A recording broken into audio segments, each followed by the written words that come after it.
एक चीज आप ये नोटिस करो, कुछ चीजों को आया हुआ हो या जो यहाँ पे हो और समझ में नहीं आ रहा है कि एकदम छोटे से क्रिस्प लाइन में।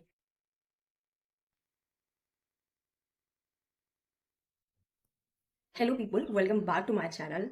ये वीडियो मैं डायरेक्ट टॉपिक पे जंप करने वाली हूँ बिना इधर उधर की बात किए। तो ये वीडियो सबसे पहले सिर्फ और सिर्फ नीट एस्पिरेंट के लिए है, ऐसे बच्चों के लिए है जो नीट की तैयारी कर रहे हैं।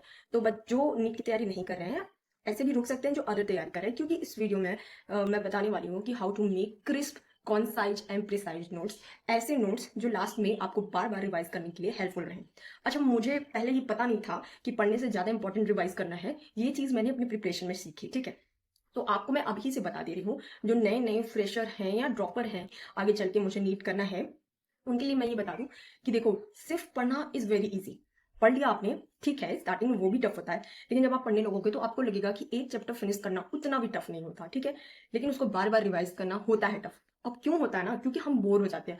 हमारे माइंड को बार बार एक ही चीज करने से ऐसा लगता है कि यार ये कुछ नया नहीं है। लेकिन अगर आप उसको थोड़ा इंटरेस्टिंग रखोगे, थोड़ा कलरफुल रखोगे, तो वो अच्छा रहेगा। हम अपने वीडियो में डायरेक्ट जंप करते हैं। So hello NEET aspirants, welcome back to my channel.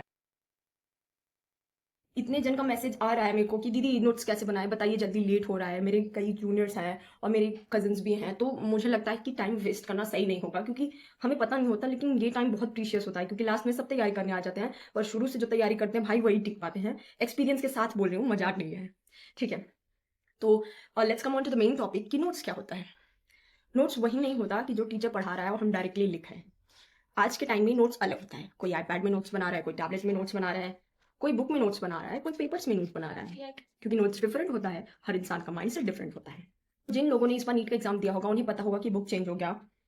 अब मेरे पास वो बुक 3 साल से थी, पुरानी वाली, वो मेरे 12th के टाइम से मेरे साथ में थी। तो मेरे को बुक चेंज करना था, मेरे को अपना माइंड सेट चेंज करना था कि मुझे ये ना लगे कि मैं सेम चीज़ बार बार पढ़ रही हूँ। एट द एंड रिवीजन ही काम आता है, और लास्ट मंथ में आप सिर्फ रिवीजन कर पाते हो। सारे टीचर्स आपको तुरंत बोल देते हैं कि जो आपने नहीं पढ़ा है वो छोड़ दो।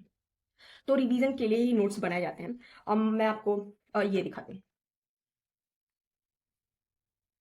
अब मुझे पता है आपको कुछ समझ नहीं आ रहा हो, मैं बताती हूँ। देखो, इस बार क्या हुआ कि कुछ टॉपिक ऐड हुए, कुछ रिमूव हुए, और हमें कुछ टॉपिक पढ़ना था, कुछ नहीं। तो पुरानी वाली बुक से मैंने काट के इसमें पेस्ट कर लिया जो जो था इसमें, यहाँ पे। उसके अलावा मैंने आकाश में एक और चीज सीखी थी। एक चीज आप ये नोटिस करो, ये बुक मैंने लास्ट के मंथ में ले ली थी। तो मैंने नवंबर में इसको 28 नवंबर मैंने पहला डेट लिखा है, उसी दिन शायद मैंने ये बुक ली थी। तो दिसंबर, जैन, फैब, मार्च इससे मैंने पढ़ी। तो मैं दोनों को मिक्स करके पढ़ती थी, और मैं जो भी बुक पढ़ती थी और जब भी पढ़ती थी उसमें एक डेट लिख देती थी, ताकि मैं सीक्वेंस से उसको रिवाइज कर पाऊँ। अब आपको लगेगा कि इसमें डेट लिखने का क्या फायदा है। देखो, सबसे इंपॉर्टेंट चीज क्या है ना, कि आप लास्ट के टाइम में एटलीस्ट उसको 20 बार रिवाइज करो। अब मैंने 2020 टॉपर आकांक्षा का एक वीडियो देखा था, जिसमें उसने बोला कि उसने लास्ट के मंथ में 20 बार रिवाइज कर लिया। तो उस टाइम मैं फ्रेशर थी, तो मुझे लगा कि ये प्रैक्टिकली पॉसिबल ही नहीं है यार, पर ये पॉसिबल है, ये प्रैक्टिकली पॉसिबल है। अब जैसे एनिमल किंगडम है, ये अपने आप में ही वास्ट चैप्टर है। तो आप इसको क्या कर सकते हो कि जो कुछ चीज़ों को ना हाईलाइट कर लो, सिर्फ कुछ चीज़ों को। मेरा जो पुराना वाला बुक था वो इतना ज़्यादा हाईलाइट हो गया था, भर गया था, कि मुझे पढ़ने का मन ही नहीं करता। तो कुछ इंपॉर्टेंट चीज़ को, जैसे कि मान लो सेगमेंटेशन हम पढ़ रहे हैं, तो सेगमेंटेशन कहाँ से स्टार्ट हुआ, नोटोकॉर्ड बनना कहाँ से स्टार्ट हुआ, ऐसा कौन सा एनिमल है जिसमें सक्कर्स और हुक्स प्रेजेंट होते हैं, और फ्लैट वॉर्म्स, उसका एक्सक्लूसिव कैरेक्टर हो। टिनोफोर्स का एक्सक्लूसिव कैरेक्टर्स क्या होता था, बायोल्यूमिनेंस, है ना। ये तो मतलब तैयारी करने वाले को एकदम दिमाग में सेट हो चुका होगा।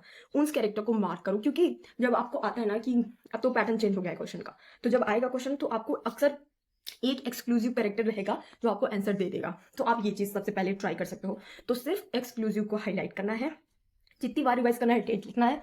जो एक्स्ट्रा हो, आपको लग रहा है कि इसमें मुझे वो चीज़ नहीं समझ में आ रही है, उस चीज़ को आप यहाँ पे साइड में लिख लो, ठीक है। एक्स्ट्रा मतलब एनसीईआरटी ये बाहर का नहीं, एक्स्ट्रा मतलब जो प्रीवियस ईयर में आया हुआ हो, या जो यहाँ पे हो और समझ में नहीं आ रहा है कि वो एग्जैक्टली कहना क्या चाह रहा है, उसको सर्च मारो और लिख लो। एग्जाम्पल याद नहीं आ रहा है, छोटे से ट्रिक बनाओ और वहीं पे लिखो। मतलब अपनी बुक को एकदम क्लियर रखो, इतना क्लियर रखो ना कि उससे आप बोर ना हो पाओ। ये देखो, ये सब कुछ कुछ चीज़ें हैं जो मैंने लास्ट में पढ़ा नहीं था, पर रिवाइज के टाइम में मुझे वो चाहिए वो था। तो विथ डेट और देन ये यही बताना चाह रही हूँ इन सबके थ्रू, कि नोट्स बनाने के तरीके होते हैं। जैसे इस वीडियो में सिर्फ मैं आपको बायो और फिजिक्स के ही बताऊंगी, क्योंकि केमिस्ट्री अपने आप में वास्ट है। वो ऑलरेडी थ्री थिंग है। जैसे बायो हो गया, तो बायो में जूलॉजी, बॉटनी। वैसे केमिस्ट्री में 3 टॉपिक है और तीनों का अलग अप्रोच है। इसमें क्या है अप्रोच से, आपने मेरा पर्सनल बायो का नोट्स देख लिया है, लास्ट के मंथ का बुक है। तो स्टार्टिंग से आप अगर छोटी छोटी चीजें लिखते आओगे तो उसमें कितना कुछ हो जाएगा पढ़ने के लिए। और एक्स्ट्रा पेजेस आपको ऐड करना है जो पुरानी बुक में नहीं है, जो नया टॉपिक है। और उसके अलावा एग्जाम्पल्स, ये एनिमल किंगडम के एग्जाम्पल है, पढ़ते पढ़ते इनका हालत खराब हो गया, राइटिंग पे मत जाओ, बात को समझो कि इसको आपको कई टाइम रिवाइज करना है, क्योंकि एनिमल किंगडम में मोस्ट इंपॉर्टेंट रिवीजन होता है। वैसे हर चैप्टर का अलग अलग स्ट्रेटेजी होता है, वो आपको टीचर पढ़ते वक्त ही बताएंगे, लेकिन जैसे एनिमल किंगडम हो गया, प्लांट किंगडम हो गया, बायोटेक का सेकंड वाला जो एप्लीकेशन वाला है, उसमें कई है कि कौन से ईयर में कौन सी डिस्कवरी हुई, तो इन सबको आपको प्रिसाइजली लिख लेना है, जिसको आपको मल्टीपल रिवीजन देना है। और उसके अलावा जेनेटिक्स में कौन से साइंटिस्ट ने क्या किया, किसने लास्ट में प्रूफ कर दिया कि हाँ डीएनए ही जेनेटिक मटेरियल है, प्रोटीन नहीं है। मतलब सब छोटी छोटी चीजें आपको एक पर्टिकुलर जगह लिखनी है, जिसको आप मल्टीपल टाइम रिवाइज करोगे, क्योंकि जैसे बायोटेक हो गया वो तो तब भी छोटा है, लेकिन genetic is such a vast chapter, आप उसको बार बार रिवाइज नहीं कर सकते। ज्यादा से ज्यादा आप उसको 10 बार रिवाइज कर सकते हो, पर 10 बार आप उस नोट्स के थ्रू कर सकते हो। तो मैं यही कहना चाह रही हूँ कि अगर आप प्रिसाइज एक्यूरेट नोट्स बनाओगे, तो लास्ट के मंथ में जब लोग भाग रहे होंगे वन शॉट के लिए, इसके लिए उसके लिए, तो आप मल्टीपल टाइम रिवीजन करोगे। ठीक है, ये मैं आपको बता दी। तो कंक्लूजन यही है कि सिर्फ अपनी बुक पे स्टिक रहना है बायो के लिए, इधर उधर नहीं भागना है। जो एक्स्ट्रा टॉपिक को लिख लो, जो एक्सक्लूसिव कैरेक्टर उसको हाईलाइट कर दो, जितनी बार रिवीजन करो उसको लिखो, ताकि आपके माइंड को ये पता रहे कि हमें 20 बार रिवीजन करना है और अभी इतना ही हुआ है, तो हमें फटाफट रिवीजन करना होगा। और इंपॉर्टेंट डेट्स और इंपॉर्टेंट एग्जाम्पल के लिए एक शीट बनाओ, कलरफुल शीट बनाओ, उसको बार बार रिवीजन करो, सो के उठो, एक बार देख लो, अच्छा एनिमल किंगडम में ये था, ठीक है ठीक है ठीक है, ये बहुत हेल्पफुल होगा। अब बिना टाइम वेस्ट किए मैं डायरेक्ट फिजिक्स पे आती हूँ। जब मैं फ्रेशर हुआ करती थी, तो मेरे एक सीनियर ने मुझसे कहा कि फिजिक्स को रिवाइज करने का एक ही मूल मंत्र है, बेसिक कंसेप्ट है, कि आप उसको एक पेज में कॉन्साइज कर लो। ठीक है, अब आपको लग रहा होगा कि एक बार में हम उसको कैसे कर सकते हैं, एक बार में प्रैक्टिकली पॉसिबल नहीं है।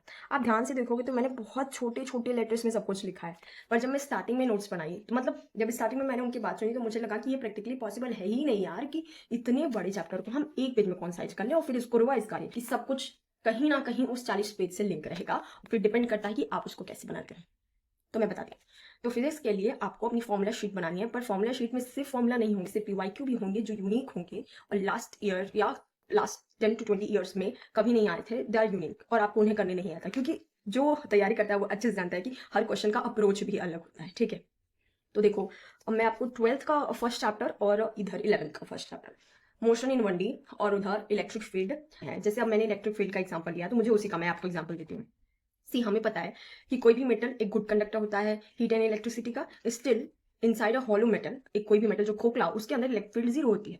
अब जीरो होती है, ये भी बहुत लोगों को पता होता है, जो तैयारी कर रहे हैं, जो पढ़ रहे हैं, उनको पता होता है, पर मेन टाइम पे हम ये भूल जाते हैं कि क्यों क्यों होता है स्फेरिकल सरफेस या कोई भी हॉलो सरफेस, क्योंकि बाहर वो परपेंडिकुलर हो रहा है, तो कैंसिल आउट हो जाता है। ठीक है, ऐसे ऐसे छोटे छोटे पॉइंट आपको राइट डाउन करने हैं, इंपॉर्टेंट, एकदम छोटे से क्रिस्प लाइन में। मुझे पता है आपको समझ में आ रहा है कि नहीं, बहुत छोटा मैंने लिख रखा है, पर आपको अपने हिसाब से अपना शॉर्ट नोट कस्टमाइज करना है। हर चैप्टर का फिजिक्स में शॉर्ट नोट्स बनाना है, इंपॉर्टेंट पॉइंट लिखने हैं, वो भी पॉइंट इसमें होंगे जिस जो आप यूआईक्यू से एक्सट्रैक्ट करे रहोगे, ताकि आपके लिए बहुत हेल्पफुल हो। और आप बात मानो, मैं ये नहीं कह रही हूँ कि मैंने एम्स लिया है क्रैक करके, पर ये वही चीज़ें हैं जो मैंने अपनी प्रिपरेशन में, मैंने अपने एक्सपीरियंस से सीखा है, और ये बहुत हेल्पफुल रहा है मेरे लिए, क्योंकि इसी की वजह से मुझे फॉर्मूला कहीं ना कहीं ऑन टिप थे। एंड होता ना कि मैं क्या कर रही हूँ, वो मेरी डेस्टिनी और मेरी हार्डवर्क और हर चीज़ पर डिपेंड करता है, पर राइट पाथ वो आपके ऊपर डिपेंड करता है। तो मेरे ये 4 राइट चॉइसेस हैं, जिनकी वजह से मैं प्राउडली कह सकती हूँ कि मैं अपने तैयारी में बेस्ट थी, मैंने अच्छा किया था। बाकी कान्हा जाने, उनके प्लान जाने, it's all up to him, all up to God. So मैं जितना बता सकती थी फिजिक्स और बायो के लिए, मैंने इस वीडियो में बता दिया है। और मैं पार्ट 2 भी इस वीडियो का रिलीज करूंगी केमिस्ट्री के लिए, क्योंकि मुझे केमिस्ट्री में नोट्स भी दिखाने हैं, बुक्स भी दिखानी है, शॉर्ट नोट्स भी दिखाने हैं। उसमें 3 सब्जेक्ट है, ऑर्गेनिक, इनऑर्गेनिक और फिजिकल, और तीनों के अलग अलग कंसेप्ट हैं। तो इस वीडियो को ज़्यादा बड़ा ना करते हुए मैं इसको यहीं पे खत्म करती हूँ। आपको कोई भी नोट्स के रिगार्डिंग या बायो के रिगार्डिंग डाउट हो, तो प्लीज़ आप उसको कॉमेंट करो, मैं पक्का आपका जवाब दूंगी, मैं हर कमेंट का रिप्लाई करूंगी। और जाने से पहले मैं आपको एक बात बता दूं, मैं नॉवेल्स पढ़ती हूँ, मैंने उसमें पढ़ा था, एक अच्छे स्मार्ट आदमी ने बोला था कि अपनी गलतियों से सीखने वाला जिंदगी भर गलतियां करता है और उसकी जिंदगी गलतियों में बीत जाती है। तो हमें सीखना है दूसरों की गलतियों से। तो मुझे नहीं लगता कोई भी फ्रेशर ऐसा होगा जो मुझसे ज्यादा गलतियां अपनी तैयारी में किया होगा। मैं भी पहले बैठ के बायो के नोट्स बनाती थी, तब मुझे ये बुक का तरीका पता चला। तो होप आपको मेरा ये वीडियो पसंद आया हो। ऐसे ही और वीडियोस के लिए सब्सक्राइब करो और किसी भी डाउट के लिए कॉमेंट करो। बाय।